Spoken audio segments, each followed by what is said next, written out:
Hi, this is Dietra Kelsey, host of Sistah Talk TV Show. I'm here at the Apollo Open House, February 3rd through February the 4th. That's when it's running. And sitting next to me is Annette Aguilar.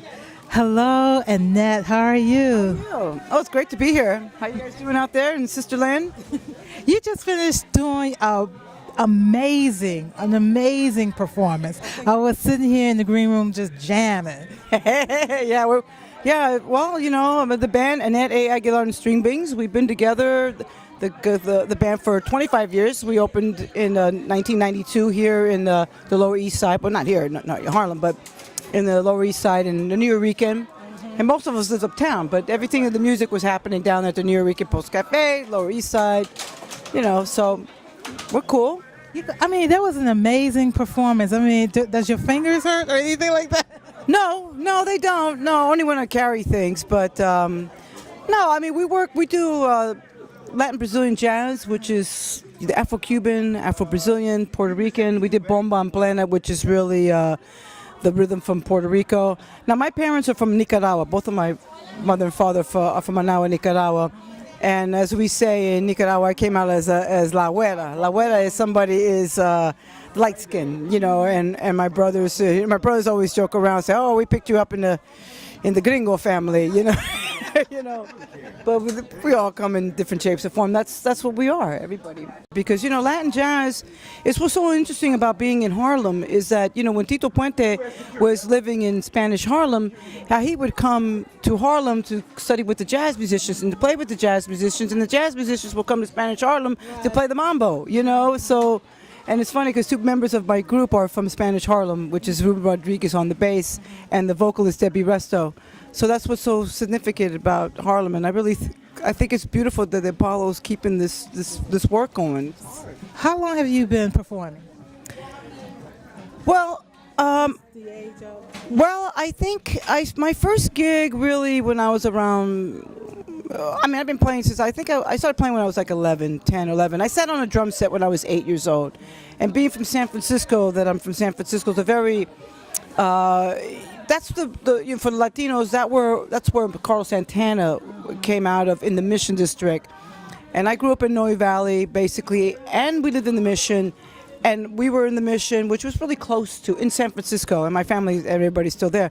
However, when I was 7, I sat on a set of drums, and then, of course, with American music, listening to James Brown and all the soul people, Stylistics, and, Temptations, and then Chaka Khan, and then, of course, the mambo and puente, and, San Francisco was a very vibrant community with that kind of community.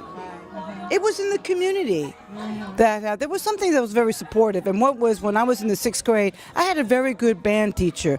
And that band teacher was very supportive, and he smiled, and he taught people how to play instruments. And that's what's really important about education. Even though my community had it, my school also had it too. But in terms of culturally, my community had it. So where did you get the music from? From your parents, your grandparents, or? Well, it wasn't, per se. I think a lot of things are just culture. It's just what, like if your parents or your grandparents listen to soul music, you hear it. Or I would listen to an album. I had a double album of James Brown live at the Apollo. And that was like so funky. I was listening to it and I go, wow. My parents, no, my father was really a sports guy. My mother, my mother liked music, but there was not like per se musicians. And that's interesting because there are people who are really well known. Like when I was in high school, I used to play, me and Sheila Escovedo, we used to play together. But, her father was P. Escovedo, a really great musician. And they had that in their family. Everybody was playing. And just like, the support of their family who was in the industry.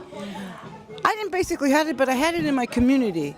But I also had to do things myself, that's the thing I try to tell my youth. I says, you're going to have to you got to make your own lunch.